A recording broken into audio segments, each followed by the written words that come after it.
Start. जी अस्सलाम वालेकुम। मेरा नाम डॉक्टर मसूद आलम है और हम जो है ओमेगा के प्लेटफॉर्म के ऊपर organisation of medical educationist graduates और एस्पिरेंट्स के प्लेटफॉर्म के ऊपर हेल्थ रिलेटेड इश्यूज के ऊपर कुछ डिस्कशन स्टार्ट कर रहे हैं। तो आज हमारे साथ डॉक्टर आमिर सुल्तान साहब मौजूद हैं। डॉक्टर साहब जो है वो मुल्तान इंस्टीट्यूट ऑफ कार्डियोलॉजी के अंदर एनेस्थीसिया डिपार्टमेंट के हेड हैं। तो वेलकम डॉक्टर साहब आपको इस जी, डिस्कशन के अंदर। Thank you doctor Masood. तो डॉक्टर असल में ये जो है ना डिस्कशन का जो प्राइम पर्पज है वो तो ये है कि हमारी सोसाइटी के अंदर जो हेल्थ रिलेटेड इश्यूज है उसके ऊपर हम थोड़ा सा इंटेलेक्चुअल डिबेट करें। तो मैं अगर आपसे एक पहला सवाल ये पूछूं कि हेल्थ किसी भी माशरे में, यानी कि जब हम जो भी माशरा होता है उसके अंदर इंसान ही होते हैं, तो इंसान की वेलफेयर के ऊपर ही सारी स्टेट काम करती है और लोग अपनी जिंदगी गुजारते हैं, तो उसमें हेल्थ कितना बड़ा फैक्टर है एक ह्यूमन वेलफेयर के अंदर। ये देखें मसूद भाई, ये तो बड़ी जनरल सी ऑब्जर्वेशन है और एक कॉमन सेंस की बात है कि किसी भी सोसाइटी की जो प्रोडक्शन है, किसी भी सोसाइटी की जो ग्रोथ है, उसके अंदर बेसिक रोल तो हेल्दी इंडिविजुअल्स का ही होता है। कि जो सेहतमंद लोग हैं वो फिजिकल वर्क भी करते हैं, वो मेंटल वर्क भी करते हैं, इंटेलेक्चुअल वर्क भी करते हैं। इन सारे एस्पेक्ट से सोसाइटी कलेक्टिवली आगे बढ़ती है। तो इसमें तो कोई दूसरी राय नहीं है कि एक सेहतमंद मुआशरा ही एक तरक्की याफ्ता मुआशरा बनता है और उसकी मनाजिर को तय करता है। और उसमें ना एक और बड़ी इंपॉर्टेंट एस्पेक्ट्स है जिस पे आज अगर हम गौर करें तो हमें अंदाजा होगा कि हम इस वक्त जो है वो बहुत सारे पहलू जो हमें हमारी तरक्की के रास्ते में रुकावट है, शायद ये एक पहलू भी उसके अंदर कंट्रीब्यूट कर रहा है। आप देखें इस वक्त दुनिया की जो लीडरशिप्स है, जो दुनिया के अंदर बड़े बड़े लीडर, बड़े ममालिक के सदर हैं या थिंक टैंक्स हैं और जो पॉलिसी मेकर हैं, वो किस एज ग्रुप के लोग हैं? तो आप ऑब्जर्व करेंगे तो आपको अंदाजा होगा कि मोस्टली जो है ना वो 60 70 80, ये जो डेकेड्स ऑफ लाइफ है, मोस्टली आपको ये जो इन्फ्लुएंशियल लोग जो दुनिया की पॉलिसी मेकिंग में रोल और लीडिंग रोल के ऊपर आपको नजर आएंगे, वो इस डेकेड्स के होंगे। और जो है ना उससे जो पिछली लाइफ है, जो कि आपके जो है ना 20 और 30 के डेकेड्स में, ये जो फर्स्ट 3 डेकेड्स ऑफ लाइफ होते हैं, उसमें तो बेसिकली इंसान जो है वो चीजों को लर्न कर रहा होता है, सीख रहा होता है, basics of society and your profession आप उसको सीखते हैं। 30 के बाद आप में मेच्योरिटी आना शुरू होती है। आप उसको जो है वो एक्सपीरियंस करते हैं और उसको फेस करते हैं डिफरेंट एस्पेक्ट्स ऑफ लाइफ को। और ये 40 50 और 60 का जो डेकेड्स, 3 डेकेड्स के अंदर आपके अंदर मेच्योरिटी आती है। और उसके ऊपर बहुत सारे फैक्टर भी इन्फ्लुएंस कर रहे होते हैं इस 30 40 और 60 वाले डेकेड्स में। तो उस टाइम में आपने अर्न करना है, अपनी जो है वो फैमिली को सपोर्ट करना है, अपने बच्चों की ग्रोथ करनी है, ये सारे फैक्टर्स भी उस पर इन्फ्लुएंस कर रहे होते हैं। 60 के अबव जाके आप देखते हैं तो फैमिली सेल्फ सफिशिएंट हो जाती है, बच्चे अपने अपने चीजों में इंडिपेंडेंट हो जाते हैं, वो उसका इन्फ्लुएंस नहीं रहता। आप इकोनॉमिकली भी उस स्टेज पे आ जाते हैं कि सेल्फ रेगुलेशन पे हो जाता है। तो वो उसके बाद की जो लाइफ का टाइम है, वो एक्चुअली वो टाइम आता है जो आप सोसाइटी को देते हैं। और आप बहुत सारे इन्फ्लुएंशियल फैक्टर से बाहर निकल के सेल्फलेस हो के किसी भी सोसाइटी के लिए वर्क कर सकते हैं।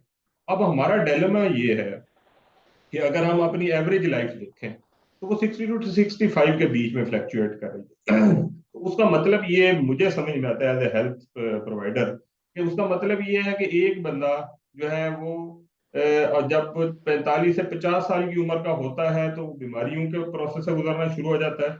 और बीमारियों से गुजरते गुजरते वो 60 से 65 के बीच में इस दुनिया से चला जाता है, हमारी सोसाइटी की एवरेज जो लाइफ एक्सपेक्टेंसी और हेल्थ का जो स्टेटस है।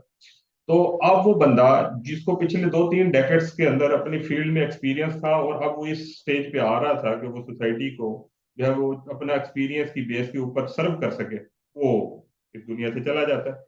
तो अब ये एक बड़ा मेन डिफरेंस है कि लाइफ एक्सपेक्टेंसी जितनी हमारी कम है, उतना हमारा एक्सपीरियंस कम है, मिच्योरिटी कम है। हम ये चीजों शायद यार ये मसला है कि वो जो है ना, हमें कहा जाता है कि हमारे मुल्क के अंदर लीडरशिप मौजूद नहीं है। वो जो है ना कि हमारे यहाँ जिस तरह आप बात करें कि लाइफ एक्सपेक्टेंसी इतनी अच्छी नहीं है और फिर क्वालिटी ऑफ लाइफ भी इतनी अच्छी नहीं है। हाँ जी, बिल्कुल ऐसे ही। अब ये दोनों चीजें अल्टीमेटली मिलके आपको अंदाजा होता है कि हमारी सोसाइटी जो है ना उसी विशेष सर्कल में चल रही है, और जो है उसके बाद जो है हम अपनी जो डिजायर्ड ग्रोथ है, डिजायर्ड जो प्रोग्रेस है उसको अचीव कर नहीं कर पा रहे। तो जो आपका क्वेश्चन था कि किसी भी सोसाइटी के लिए हेल्थ कितनी इम्पोर्टेंट है, तो ये नो डाउट इस पे कोई कंट्रोवर्सी नहीं है। मेरे ख्याल में दुनिया में कोई बंदा ऐसा नहीं होगा जो कहेगा कि हेल्थ का रोल नहीं है। हेल्थ मेन फैक्टर है जिसकी बेस के ऊपर सोसाइटियां ग्रो करती हैं, डेवलप करती हैं, और उसमें ये लाइफ एक्सपेक्टेंसी वाला प्रोसेस है, वो भी बहुत इंपॉर्टेंट रोल प्ले करता है। जब आपके पास जितने एक्सपीरियंस्ड और गुड क्वालिटी ऑफ हेल्थ के साथ जो लोग इंडिविजुअल होंगे in the late decades of life, वो उतना ज्यादा आपकी सोसाइटी को मेच्योरिटी और ग्रोथ की तरफ ले। तो अगर हम अपने डाटा को देखें, जो हमारे पास इस टाइम अवेलेबल डाटा है, उसमें तो लगता है कि हमारी जो टॉप डिजीजेज हैं उसमें ज्यादातर कम्युनिकेबल हैं। जैसे मेरे ख्याल में मैं पढ़ रहा था कि मलेरिया टॉप के ऊपर है, फिर उसके बाद टाइफाइड है, फिर ट्यूबरकुलोसिस है। तो ये जो हमारी इन्फेक्शियस डिजीजेज है, हमारी सोसाइटी के अंदर सबसे मेन बर्डन जो है वो यही है। उसके बाद हमारी नॉन कम्युनिकेबल डिजीजेज आ जाती हैं, जिसमें टॉप के ऊपर इस्कीमिक हार्ट डिजीज है, कैंसर है। फिर उसके बाद जो है आपका रेस्पिरेटरी, क्रोनिक रेस्पिरेटरी डिजीजेस हैं, लंग्स के इश्यूज हैं। और फिर उसके बाद शुगर और उससे रिलेटेड कॉम्प्लिकेशन की डिजीजेस हैं। तो हमारी सोसाइटी में मतलब आपका क्या ख्याल है कि ये जो एक तो क्वालिटी ऑफ हेल्थ इतनी अच्छी नहीं है, फिर आप जिस तरह बात कर रहे हैं कि वो आपका लाइफ एक्सपेक्टेंसी अच्छी नहीं है, और इसके अंदर अगर हम अपने डाटा को देखें तो कम्युनिकेबल डिजीजेज सबसे टॉप के ऊपर है। नॉन कम्युनिकेबल डिजीजेज, आप तो कार्डियोलॉजी में काम कर रहे हैं और आप कल में कैबेज करवाते होंगे, आप ज्यादा बेहतर बता सकते हैं कि आप तो लोगों के कैबेज 35 साल की उम्र को 35 ईयर्स के अबाउ जो है ना वो कैबेज आना शुरू हो गए हैं। तो आपको क्या लगता है ये मसला क्या कहाँ पे है कि ये क्यों इतना बड़ा चैलेंज है, और इसकी वजह क्या है बुनियादी तौर के ऊपर इन डिजीज बर्डन की और हेल्थ इश्यूज की? जी डॉक्टर मसूद, असल में देखें बात ये है कि इस वक्त अगर हम एज ए चैलेंज देखें ना कि हेल्थ हमारी सोसाइटी के लिए कितना बड़ा चैलेंज है, तो हमारा एक ये मसला भी है कि हमारे पास अपने लोकल स्टेट्स नहीं है, फिगर नहीं है, हमें डाटा का नहीं पता कि हमारे पास कितने लोग बीमार हैं, कितने लोग मेडिसिन ले रहे हैं, डिजीज कितनी है। ये वो डाटा है जो आपको जिसका रेफरेंस ले रहे हैं, जो किसी इंटरनेशनल एजेंसी ने इकट्ठा किया होगा, किसी मल्टीनेशनल कंपनी ने या किसी फार्मास्यूटिकल कंपनी ने वो किया होगा। वो भी पर्पज ओरिएंटेड होता है, वो अपने मकसद को हासिल करने के लिए इस तरह की चीजों को इकट्ठा करते हैं। लेकिन एज ए हेल्थ प्रोवाइडर जो इस सोसाइटी में हम काम कर रहे हैं, आप कर रहे हैं, मैं कर रहे हैं, अगर हम उस ऑब्जर्वेशन को सामने रखें, नो डाउट उस पर एग्जैक्ट डाटा के बाद ही कुछ सिचुएशन समझ में आएगी, लेकिन एक जो हमारा मफरूजा ये हाइपोथेसिस बन रहा है वो ये है कि इस वक्त हमारी सोसाइटी के ऊपर इकोनॉमिकल बर्डन की अगर बात, तो सबसे बड़ा इकोनॉमिकल बर्डन आपका हेल्थ, हेल्थ का जो डिजीज प्रोसेस है ना, उसको कैटर करने के लिए आप अपनी इकोनॉमी का सबसे बड़ा हिस्सा लगा रहे हैं। इसके अगर आप स्टेट इकट्ठे करेंगे तो ये मफरूजा आपको डेफिनेटली जो है वो आपको मानना पड़ेगा कि शायद सबसे बड़ा ये है। अब उसकी आप थोड़ी सी डायमेंशन को जो है वो उसकी डायसेक्शन करके देखें कि एक्चुअल सिचुएशन है क्या। देखें हमारे अब सोसाइटी के अंदर अगर हम एवरेज देखें, हमारी एक फैमिली 5 to 7 पर्सन के ऊपर एक फैमिली जो है वो बिल्कुल बनी सही। हुई है। अब उस फैमिली की डायमेंशन को देखें तो उसमें ग्रैंड पेरेंट्स हैं और बच्चे हैं। अब इन सारे एज ग्रुप्स के अंदर जो ग्रैंड पेरेंट्स हैं दे आर 100% ऑन मेडिसिन। आप बिल्कुल उसको ऐसा ही है। शायद हाँ जी। रेयरली 1 to 2% हो कि कोई बंदा जो 60 प्लस का है, 50 प्लस का है, वो मेडिसिन नहीं लेता। वो ब्लड प्रेशर की, शुगर की, जोड़ों के दर्द की, दमे की, एलर्जी की, बुखार की दवाइयां एक महीने में इस्तेमाल नहीं करता। शायद आपको 1% भी ना इससे मेरे ख्याल में हाँ जी, बिल्कुल इम्पॉसिबल लगता हंड्रेड है ये तो। परसेंट ऐसे। 100% जी आपको जी। मिलेंगे। तो ये आपकी एक जनरेशन तो टोटली जो है ना मेडिसिन डिपेंडेंट हो गई। उसके बाद जो आपके बच्चे हैं, जो कि 5 से 7 साल के बच्चे हैं, वो भी ऑलमोस्ट 100% आपके जो है ना वो मेडिसिन यूज कर रहे हैं। With in one one month में वो मेडिसिन जरूर यूज करते हैं। या उनको बुखार हो रहा है, नजला जुकाम हो रहा है, उनको डायरिया हो रहा है, उनको चेस्ट इन्फेक्शन हो रहा है, ये इस तरह की डिजीजेस मिल मिला के जब आप देखते हैं तो महीने में एक दफा जरूर उनको मेडिसिन दे रहे हैं। अब ये दो जनरेशन तो हमने यहाँ पे इंक्लूड कर ली। अब रह गई आपकी बीच वाली जनरेशन, जो कि जो है ना 15 से लेके 60 साल की उम्र के, 50 साल की उम्र के बीच के लोग हैं, जिनको हम यंग लोग कहते हैं। अब यंग लोगों को क्या किया, जब हमारी नजर में तो वो चीज ठीक है, सेहतमंद है। हकीकत ये है कि उनमें से जो आपका फीमेल सेगमेंट है, जो खवातीन है, खवातीन के आधे हिस्से को आपने अगेन जो है ना वो मरीज डिक्लेयर कर दिया। तो वो जो है ना चाइल्ड बेरिंग एज में, वो बच्चा पैदा करने के उस सारे अमल से गुजरते हैं, जो खवातीन वो सारी की सारी मरीज बने। वो कैसे बन गई कि जो ही प्रेगनेंसी हुई आपने फिर उनको मेडिसिन पे लगा दिया, आपने उनको हाँ कैल्शियम जी, की हाँ जी। मेडिसिन दी, आपने फोलिक एसिड दिया, आपने आयरन दिया। अच्छा, उसके बाद वो फुल फ्लेज एक है ना ऑपरेशन के प्रोसेस से गुजरेगी, तो एक पूरे डिजीज बर्डन को वो चाइल्ड बेरिंग एज में लेके चलेंगे। तो ये फिफ्टी यानी परसेंट को आपने उसके फिर ऊपर भी आपका हेल्थ सिस्टम की ओवरऑल कॉस्ट होती है कि वो डिलीवरी होनी है और सी सेक्शन पूरी जितना हो पूरा रहा है उतना पूरा चाहिए बर्डन होता है। उसके ऊपर आपने दोबारा से ही लाके खड़ा कर दिया। ठीक है। हाँ जी। अब अगर ये सारी फिगर को आप थोड़ा सा एनालिसिस करें, तो डॉक्टर मसूद इस वक्त सूरत हाल ये लग रही है कि शायद हमारी सोसाइटी का 75% सेगमेंट जो है वो बीमार है, वो दवाइयां ले रहा है। हम्म। अब सही है। इतने बड़े जो आपका जो है ना हेल्थ के ऊपर डिजीज बर्डन है, इतने बड़े डिजीज बर्डन को आप क्यूरेटिव एस्पेक्ट जिसको कहते हैं कि आप बीमारियों का इलाज करें, उस एस्पेक्ट से आप कैटर कर सकते हैं कि अब आप अपनी सोसाइटी के 75% बीमारों का इलाज कर रहे हैं। अब कितने हॉस्पिटल बनाएंगे आप कितने सही जो है। है ना डॉक्टर पैदा करेंगे। अच्छा, और उसको कैसे कैटर करेंगे। तो बीमारी को डील करने का ये एस्पेक्ट जो है, ये किसी सूरत में भी आप इसके जरिए से अपनी सोसाइटी को हेल्दी सोसाइटी नहीं बना सकते। तो ये इस वक्त सिचुएशन है हमारी सोसाइटी की, कि इस वक्त हमारी हेल्थ की सिचुएशन क्या है और हमारे ऊपर बर्डन कितने। अब ये जितने 75% लोग, आपके 70 से 75% लोग जो दवाइयां खा रहे हैं, वो दवाइयां कहाँ से आ रही हैं? सारी आपकी हम्म। मल्टीनेशनल कंपनियां हैं, आपकी लोकल प्रोडक्शन है कोई नहीं, अपनी आपकी कोई फार्मास्यूटिकल कंपनी अपनी है नहीं। आप सारे का सारा रेवेन्यू उठा के इसकी मद में बैर भेज रहे हैं, और अभी हम बैठे हुए रो रहे हैं कि हमारे पास जो है वो रिजर्व नहीं है, हम जो है ना डिफॉल्ट होने जा रहे हैं। सबसे बड़ा तो बर्डन आपका ये हेल्थ का है, और उसके ऊपर हमें मेरे बिल्कुल ख्याल में ऐसे। गौर करने की जरूरत है। तो इसमें अब ये देखिए, अभी जो डायबिटीज के ऊपर एक बड़ी रिपोर्ट आई है कि पाकिस्तान अब जो है ना move to third number in burden of diabetes. कि पहले पे चाइना और फिर उसके बाद इंडिया और उसके बाद तीसरे नंबर पे जो है ना वो पाकिस्तान आ गया। तो लेकिन अब बात यह है कि जिस तरह आप बात बता रहे हैं कि हमारी आबादी के लिहाज से रेशो अगर देखी जाए, तो जैसे इंडिया हमसे 6 गुना ज्यादा बड़ा है आबादी के अंदर, लेकिन उसकी अगर आप डायबिटीज के टोटल बर्डन देखें और आप अपना देखें तो उसके अंदर ऐसा लगता है कि हम उनसे आधे हैं। मतलब अगर उनकी जो है ना वो तकरीबन 60 मिलियन आबादी अगर डायबिटीज की है तो हमारी 33 मिलियन है। तो 6 गुना हम आबादी में ज्यादा है लेकिन उसका जो डायबिटीज का बर्डन है वो कम है। तो हमारी सोसाइटी में ये जो है ना ये नॉन कम्युनिकेबल डिजीजेज, और इसकी वजह क्या है कि ये ज्यादा बढ़ क्यों रही है आबादी के लिहाज से। इसका बर्डन ऐसे ओवरऑल अगर आप डाटा देखें तो लगता है ये ज्यादा है रेशो के अंदर देखें। जी डॉक्टर मसूद, देखें बात ये है कि जो बीमारी है ना, क्या कहते हैं, बीमारी का जो प्रोसेस है उसको अगर आपने अडॉप्ट करना है ना, तो उसके लिए आपको एक्सपेंड करना पड़ेगा, मनी एक्सपेंड करनी पड़ेगी। और जो अगर आपने हम्म। हेल्दी रहना है तो हेल्दी रहना मुफ्त है। ये जरा इस पे गौर करें इस बात पे कि ये हम्म। डायबिटीज कैसे पैदा हो रही है। डायबिटीज ज्यादा खाने से पैदा हो रही है, लाइफस्टाइल से पैदा हो रही है। हम्म।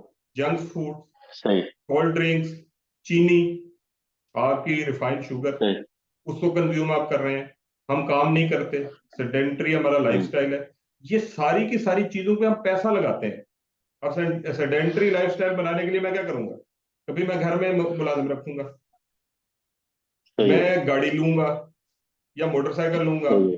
कि जो मुझे अपने डोर स्टेप से उठाए और मेरे ऑफिस के डोर स्टेप तक पहुंचा दे। इस पेट्रोल हम्म। लगाऊंगा, तो इसमें मैं एक्सपेंस करूंगा ना। तो आप इन सादा लफ्जों में ये कह लें कि हम पैसा लगा के बीमारी खरीदते हैं, और अगर हम सेहतमंद रहना चाहते हैं तो वो मुफ्त है। वो मुफ्त कैसे है सही है। कि भाई सादा खाना खाओ, आप मेहनत कश हो, आप पैदल चलना हम्म। सीखें। आप भाई अगर आपका 1 किलोमीटर 2 किलोमीटर के ऊपर आपकी वर्किंग प्लेस है, आप पैदल जाना की हैबिट बनाएं। अब उससे क्या हम्म। होगा कि आपकी ये जो व्हीकल्स की एक्सपोर्ट इंपोर्ट का बजट है वो कम होगा। आप जो इस वक्त पूरी दुनिया से पेट्रोल मांग मांग के उसको खर्च कर रहे हैं, वो आप बचाएंगे, ठीक है। और जब आप एनर्जी चाहते एनर्जी हैं, यूटिलाइजेशन जो है, आपका सबसे बड़ा इंपोर्ट बिल भी उसका जो है ना, वो पेट्रोलियम और गैस का है। हाँ जी, तो मेरी नजर में तो ये है कि अगर आप पैसा बचाना चाहते हैं तो भाई अपना अच्छा लाइफस्टाइल अडॉप्ट करें, और हेल्दी अपनी डाइट और सेफ फूड को जो है ना वो उसकी तरफ जाएं, तो आप बगैर पैसे के हेल्दी हो जाएंगे। और हम पैसा लगा के बीमारी खरीद रहे हैं, इसके ऊपर मेरे ख्याल में हाँ हम जी। बड़ी डिटेल से बात कर सकते हैं कि ये जो हमारे आप। पास भी जो ना, मैं सॉरी आपकी बात काट रहा हूँ, हमारे पास भी ना जब वो स्मोकर आता है ना तो रेस्पिरेटरी डिजीज के साथ, तब उसे सीओपीडी हो चुकी होती है। अब वो ना एक्सपेक्ट ये करता है कि मैं सिगरेट भी पीता रहूं, लेकिन डॉक्टर साहब जो है ना दवाई ऐसी दें और मुझे ना रेस्पिरेटरी इश्यूज भी ना हो। तो मैं पर्सनली फिर उन्हें यही कहता हूँ, मैंने कहा देखें, दो रास्ते हैं, आप सिगरेट के पैसे भी बचाएं, दवाई के पैसे भी बचाएं और सेहत भी अच्छी करें। लेकिन अगर आप ये करेंगे, अगर आप सिगरेट भी पीते रहे, फिर आपको दवाई भी ज्यादा इस्तेमाल करनी पड़ेगी और क्वालिटी ऑफ सेहत भी खराब होगी। वो जिस तरह बात होगी कि सिगरेट के पैसे भी बचेंगे, दवाई के भी बचेंगे, सेहत भी अच्छी होगी, तो कम फाइनेंस में उसका ज्यादा फायदा है। तो वो चाहता ही है कि वो सिगरेट पिए, दवाइयां ज्यादा इस्तेमाल करे और सेहत में, जानी सी बात है फिर उसकी जो वजह स्मोकिंग करता रहेगा तो ज्यादा होगी। तो इसी तरह जो आप बात बता रहे हैं, मतलब हम, ऐसा लगता है कि हमारा जो बेसिकली ओवरऑल जो लाइफ है ना यार हमारे माशरे के अंदर, वो शायद उसके अंदर बड़ा मसला है, और हम ज्यादा खर्च कर रहे हैं बीमारी को इलाज करने के ऊपर, लेकिन जो जहां से बीमारियां पैदा हो रही हैं उसकी तरफ शायद हमारी as a society, as a state, हमारी इतनी जो ना नजर है ना, हम उस एंगल के ऊपर कोई चीज, कोई बंदा सोच रहा है ना कोई काम कर रहा है। बिल्कुल, इसमें डॉक्टर मसूद आप सही बात कर रहे हैं। देखें, बात ये है कि ये आपने बड़ी जबरदस्त मिसाल दी कि आप पैसा लगा के सिगरेट खरीदते हैं और फिर आप बीमार हो जाते हैं। तो अगर आप हाँ जी। पैसा सिगरेट पे ना लगाएं तो आप बीमार नहीं होंगे, ठीक है। ऐसे ही हाँ आप जी। जंक फूड पे पैसा ना लगाएं तो आप सेहतमंद रहेंगे। बहुत सारे एस्पेक्ट्स ऐसे हैं जिसके जरिए से आप अपनी सेहत को बचा सकते हैं। अच्छा, इसमें एक और बड़ा जबरदस्त एंगल समझना चाहिए, वो ये है कि देखें, हमने फोकस करना शुरू कर दिया। उन्हें कहा जी कि अगर आपने अपनी सोसाइटी को सेहतमंद रखना है तो क्या करना चाहिए। उन्हें जी मेडिकल कॉलेज बनाएं, डॉक्टर बनाएं, ज्यादा डॉक्टर होंगे, इलाज करेंगे लोगों का। मैं कहता हूं कि देखें, इस जो है ना प्रोसेस के जरिए से आपकी सोसाइटी सेहतमंद नहीं होती। डॉक्टर क्या करता है? डॉक्टर डिजीज को डील करता है, वो बीमारियों का इलाज करता है। वो सोसाइटी को सेहतमंद रखने के प्रोसेस में आपकी हेल्प नहीं करेगा। वो आपकी हेल्प उस वक्त करेगा जब आप बीमार हो जाएंगे। आप सपोज करें, मैं आपको एक एग्जांपल देता हूँ, आप एक कार्डियक सर्जन को आप बिठा दें पॉलिसी मेकिंग के ऊपर फॉर हेल्थ प्रोसेस के लिए। अब वो क्या होगा, आपको हाँ जी। सजेशन देगा कि सबका बाईपास ऑपरेशन कर दो। उसकी तो एक्सपर्टी बाईपास ऑपरेशन ही है ना। तो ऐसी सही बात, अब इस है। प्रोसेस को हाँ जी। अगर आपने अडॉप्ट करना है तो आपको एक ऐसे विजन की तरफ आना चाहिए जो डिजीज के प्रोसेस को रोके, यानी कि डिजीज प्रोडक्शन के प्रोसेस को रोके। हम इस वक्त किस अप्रोच पे खड़े हैं, इसमें बड़ी एक मशहूर एग्जांपल है, आपस में लोग डिस्कस हम भी करते हैं कि देखें, एक सिचुएशन ऐसी है कि एक बंदा अपने हाथ में जो है ना वो बंदूक लेके चौक पे खड़ा हो गया और उसने फायरिंग करना शुरू कर दी, लोगों को मारना शुरू कर दिया। अब उस सारे प्रोसेस में क्या क्या अप्रोच ले सकते हैं? उसमें एक अप्रोच ये है कि हम भी वो फायरिंग कर रहे हैं, लोग मर रहे हैं। एक तरीका ये है कि भाई जो मर रहे हैं उन्हें उठाएं, कफन दफन करें, उनको दफनाना शुरू कर दें। दूसरी अप्रोच ये है कि भाई दूसरे लोगों को अवेयर करना शुरू कर दें, यार ये देखो ये गोलियां इस चौक में चल रही हैं, आप उस चौक की तरफ ना जाओ। अच्छा, तीसरा प्रोसेस क्या हो सकता है कि हम उसके खिलाफ एक कंपेन शुरू कर दें मीडिया के जरिए। दीज सही आर है, द डिफरेंट बिल्कुल ठीक है। अप्रोचेस। राइट अप्रोच क्या हाँ है? जी। साइड कि पर जो, राइट, जिससे गोलियां लग रही हैं उस बंदे को हटाया जाए। आज जो गोलियां चला रहा है, जिसने वहां पे फायरिंग करना शुरू की थी, उसको रोको। आप उसको आप हाँ रोक जी। दोगे तो ना आपको कफन दफन की जरूरत पड़ेगी, ना मीडिया कंपेन करने की जरूरत पड़ेगी, ना आपको जो है ना लोगों के अंदर अवेयरनेस करने की जरूरत पड़ेगी। वो प्रोडक्शन ही खत्म हो जाएगी। वो जो है ना उसकी डेथ का प्रोसेस जिसने शुरू किया हुआ है वही आपने रोक दिया। तो यही अप्रोच आपको हेल्थ में करनी पड़ेगी कि भाई आप डायबिटीज का इलाज कर रहे हैं, आप हाइपरटेंशन का इलाज कर रहे हैं, आप इस्कीमिक हार्ट डिजीज का इलाज कर रहे हैं, आप इन्फेक्शन का इलाज कर रहे हैं, कितना पैसा लगाएंगे? भाई अगर आप उससे कम पैसा, अभी जो हम पिछली बात कर रहे थे कि भाई डिजीज जो है ना हेल्थ का प्रोसेस तो मुफ्त है। तो हाँ जी। अगर आप उसके ऊपर पॉलिसी बनाए तो वो प्रोड्यूस ही नहीं ना होंगी। तो बड़ी सिंपल सी बात है, दो तीन चीजें हैं। एक तो ये है कि आप अपनी फूड सेफ्टी को रिवाइज करें कि हमारा जो फूड सप्लाई हो रही है सोसाइटी में वो सेफ है कि नहीं। इस वक्त कोई रॉकेट साइंस, कोई छुपी हुई हकीकत नहीं रह गई कि हम कहें जी कि हमें नहीं पता कि ये जो खुराक है ये बीमारी पैदा करती है कि नहीं करती। भाई हर चीज इस वक्त नोन है, हमें पता है। रिफाइंड शुगर से जो है ना बीमारी पैदा होती है, आपकी जंक फूड से बीमारी पैदा होती है, कोल्ड ड्रिंक्स जो है उनकी कंजप्शन से बीमारी पैदा होती है, आप सेडेंटरी लाइफस्टाइल अपनाते हैं बीमारी पैदा होती है। ये रियलिटीज है ना जो आप इस वक्त जो है ना एक्सपोज होगी, हर बंदा उसको जानता है।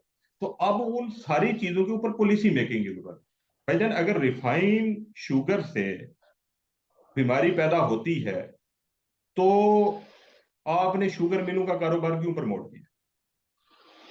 डॉक्टर साहब, उसमें तो आप, अगर आप पूरे सियासतदान देखें तो सारे शुगर मिल माफिया के लोग बैठे देखें वो एक एस्पेक्ट है, हम पॉलिटिकली इसको नहीं भी लेकर, हमें कॉमन हैं। सेंस की बात करते क्या आपकी बात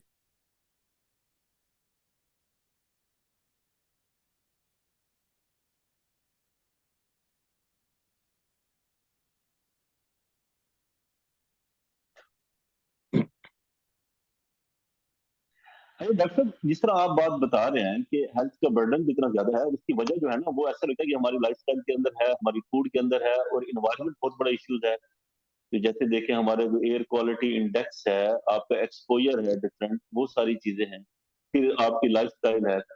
तो उसके अंदर तो ऐसा लगता है कि अगर आपको लोगों की हेल्थ के ऊपर अगर काम करना है, तो प्रिवेंटिव साइड पे ज्यादा काम करने की जरूरत है, क्योंकि अभी हम यही बात कर रहे हैं कि आपको बीमारी को रोकना ज्यादा इंपॉर्टेंट है, बजाय इसके कि आप बीमारी को इलाज करें।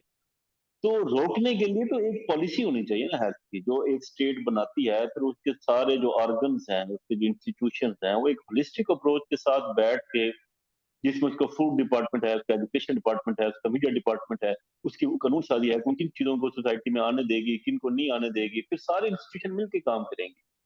तो ये तो हमें डिबेट अब इस पे नजर आ रही है कि हेल्थ कार्ड होना चाहिए, बजट बढ़ाना चाहिए, अस्पताल बनने चाहिए। इस मामले के ऊपर तो हमें कोई स्टेट की पॉलिसी तो नजर नहीं आ रही, खास तौर पे कि प्रिवेंटिव साइड के ऊपर काम करें। जी बिल्कुल, आप ठीक बात कर रहे हैं। देखें आप इन सारी चीजों का रियलिस्टिक एनालिसिस करके देखें, जो curative aspect of dealing with disease है उसकी बेस के ऊपर आप कभी भी बीमारी को कंट्रोल कर ही नहीं सकते। इस वक्त जो अभी हमने पीछे एनालिसिस किया कि मोर देन 75% तो आपकी पॉपुलेशन डिजीज प्रोसेस से गुजर रही है, वो दवाइयां खा रही है, और कितनों को खिलाएंगे? 100% को दवाइयां खिला लेंगे तो डिजीज का प्रोसेस तो नहीं, उसका जिसको हम कहते हैं इलाज नहीं हो पा रहा, और वो हो पाएगा भी नहीं, चाहे आप इससे ज्यादा हर घर के साथ आप हॉस्पिटल बेशक बना दें, हर बंदे के साथ डॉक्टर बिठा दें, वो नहीं होगा। अब दुनिया ने इस चीज को जैसे कंट्रोल किया है, दुनिया की सोसाइटीज को स्टडी करें सही है। कि उन्होंने उन्होंने कैसे इस सारे प्रोसेस को कंट्रोल किया। उन्होंने इस प्रोसेस को थ्रू प्रिवेंशन ऑफ डिजीज से हाँ जी। कंट्रोल। अच्छा, प्रिवेंशन ऑफ डिजीज के ऊपर कोई बड़े बजट की जरूरत नहीं।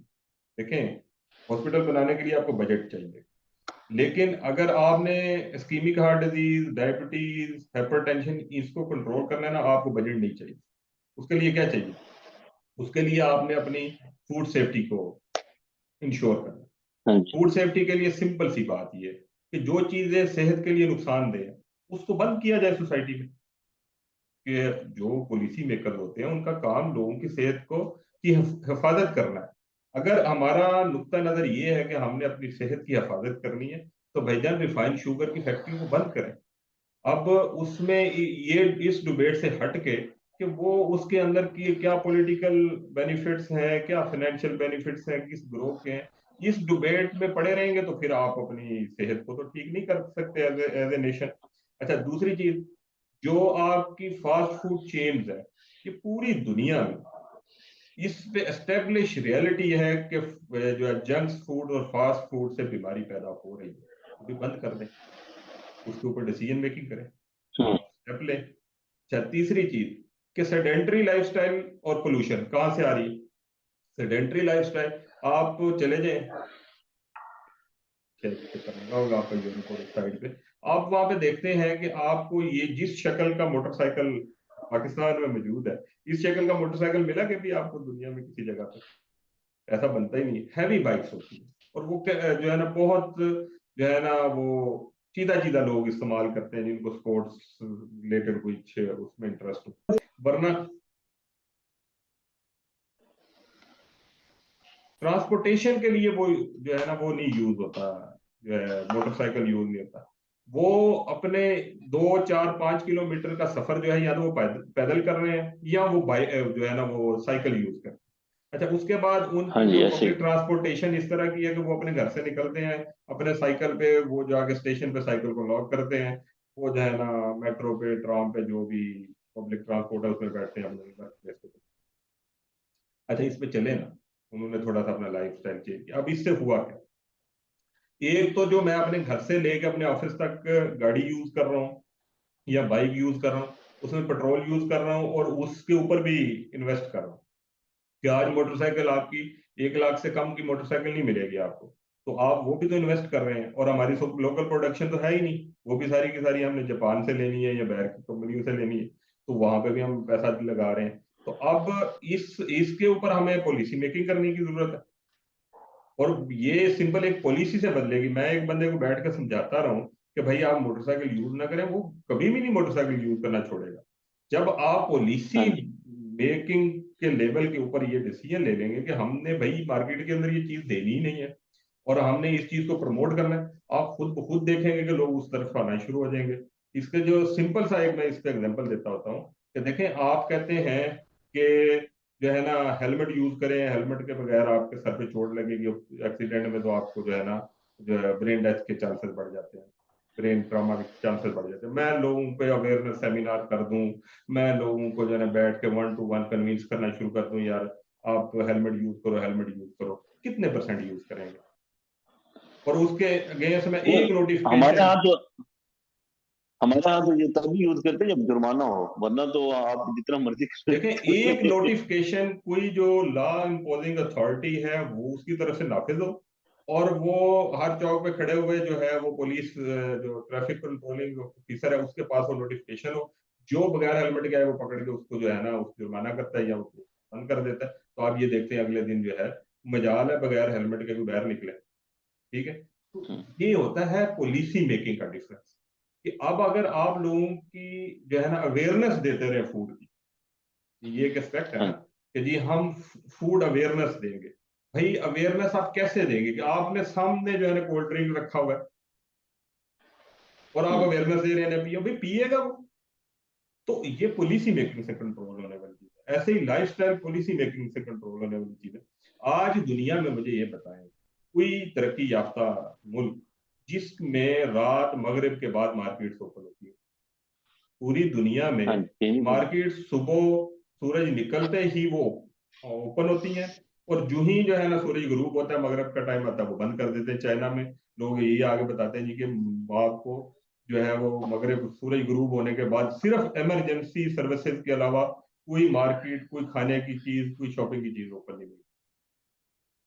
बिल्कुल उसमें क्या ऐसे ही। होता है?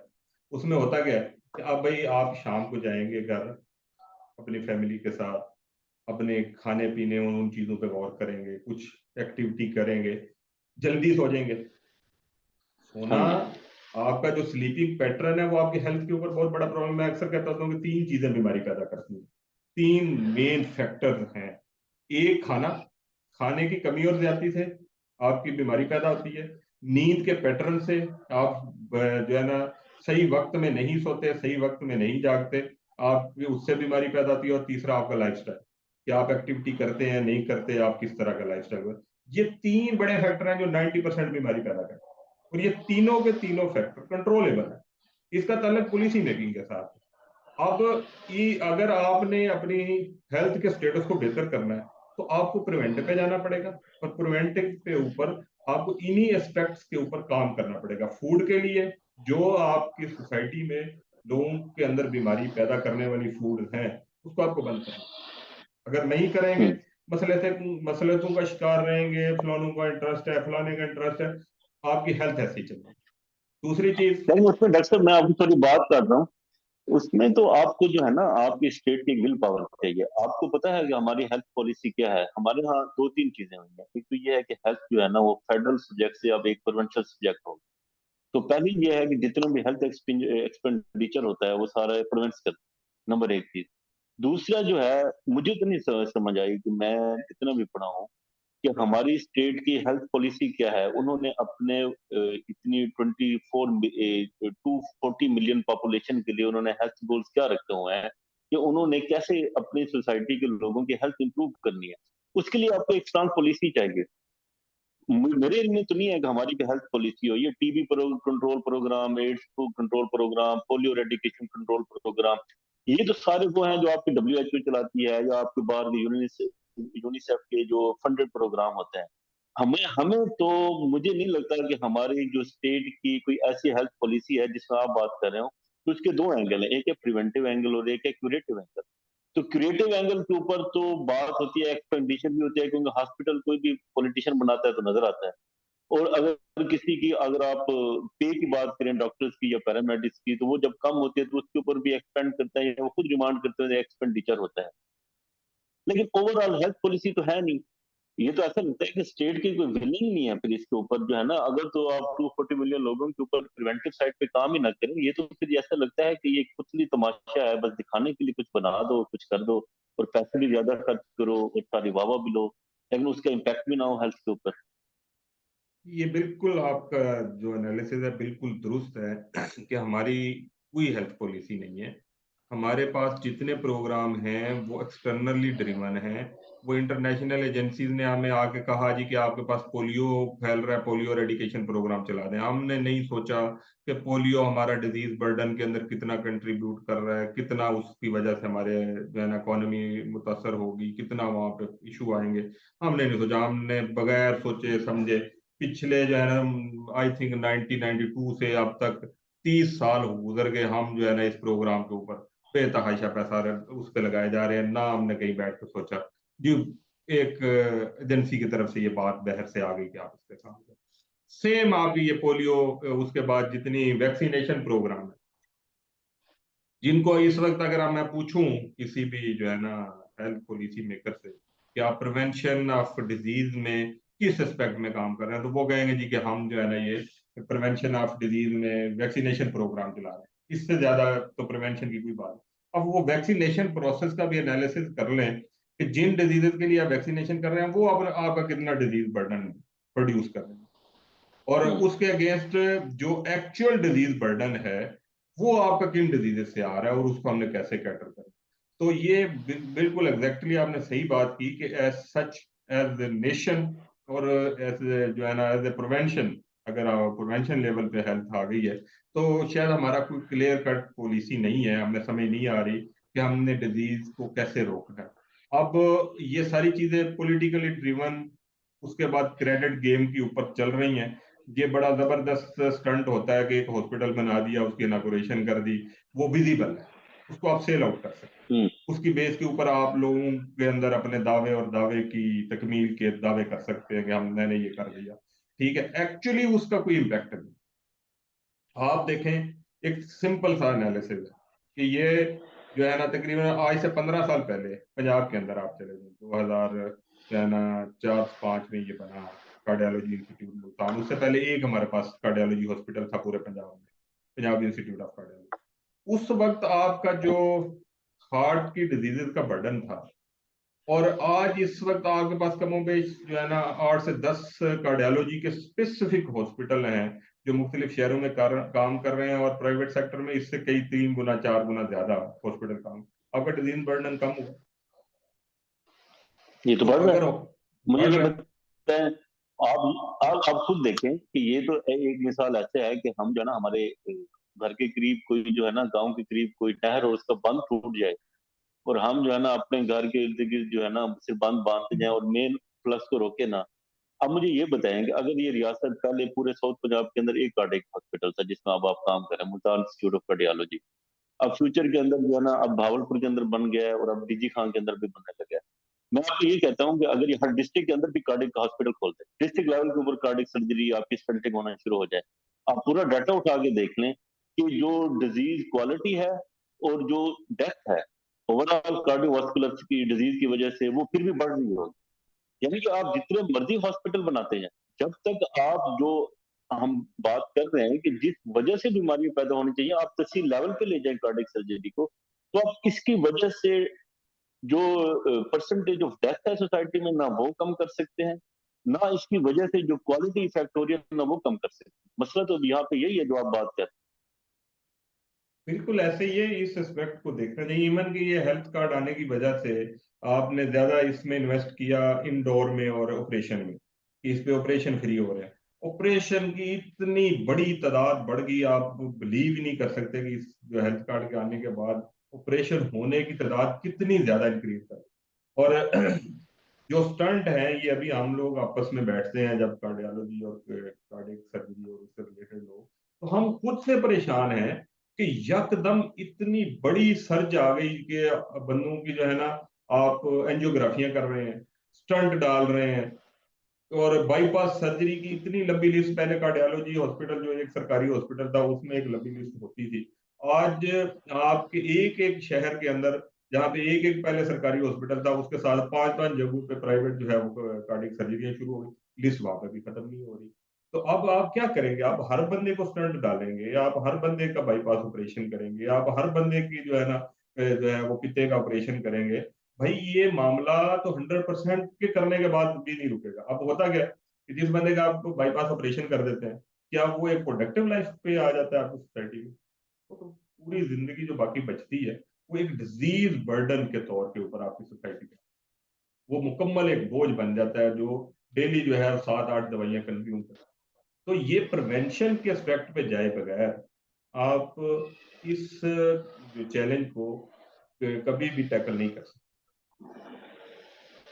बिल्कुल ऐसा ही है। मेरे ख्याल में ये एक अच्छी डिबेट हुई है कि जिस तरह आपने बात की कि हमारे यहाँ अगर हेल्थ के ऊपर डिबेट होनी चाहिए तो हेल्थ की एक होलिस्टिक अप्रोच के ऊपर बात होनी चाहिए। ये जो हमारे यहाँ एक डिबेट होती है कि बजट बढ़ा दो और हॉस्पिटल बना दो, वो जरूरी है, ठीक है, जितनी आपकी कैलकुलेशन में हो एक पॉलिसी के अंडर जितने जहां पे जिस जिस तरह की पॉलिसी हो वो होनी चाहिए।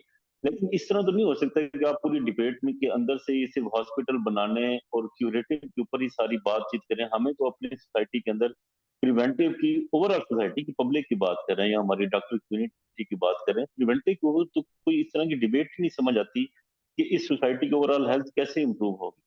तो मेरे ख्याल में इसमें बहरहाल ये जो हमने बातचीत की है इसमें दो तीन ऐसे इश्यूज हैं जिसके ऊपर फिर डिटेल में बात करने की जरूरत है।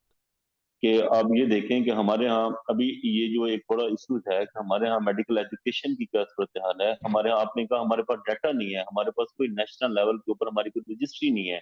हमारा डाटा जो है ना बाहर की कंपनियां आती हैं वो कलेक्ट करती हैं और अपने मकसद के तहत बुक देती हैं। हमारी सोसाइटी के अंदर जो है ना जो एक आई होती है, हमने कोविड ट्रीट किया है तो हमें पता चला है कि हम कोविड कैसे ट्रीट करना है, कोई नेशनल डाटा नहीं है। जो इंटरनेशनल गाइडलाइंस आ रही हैं, जो ड्रग बता रहे हैं बस दिए जा रहे हैं, कुछ नहीं पता उनके पीछे क्या कॉन्फ्लिक्ट ऑफ इंटरेस्ट है। मेडिकल एजुकेशन की ट्रेनिंग, कंपनियों की रेगुलेशन, तो बहुत सी ऐसी चीजें हैं। मेरे ख्याल में इसके ऊपर तो बात होगी और होनी भी चाहिए। तो एंड में आप कुछ कोई मैसेज देना चाहें इस हवाले से, तो खासतौर पे इंटेलेक्चुअल डिबेट के हवाले से कि हमारी सोसाइटी के अंदर क्या हेल्थ के ऊपर डिबेट काफी समझते हैं कि हो रही है या डॉक्टर कम्युनिटी के अंदर। बिल्कुल डॉक्टर मसूद, ये बड़ा इम्पोर्टेंट आपका जो है ना सेंसिटिव पॉइंट है।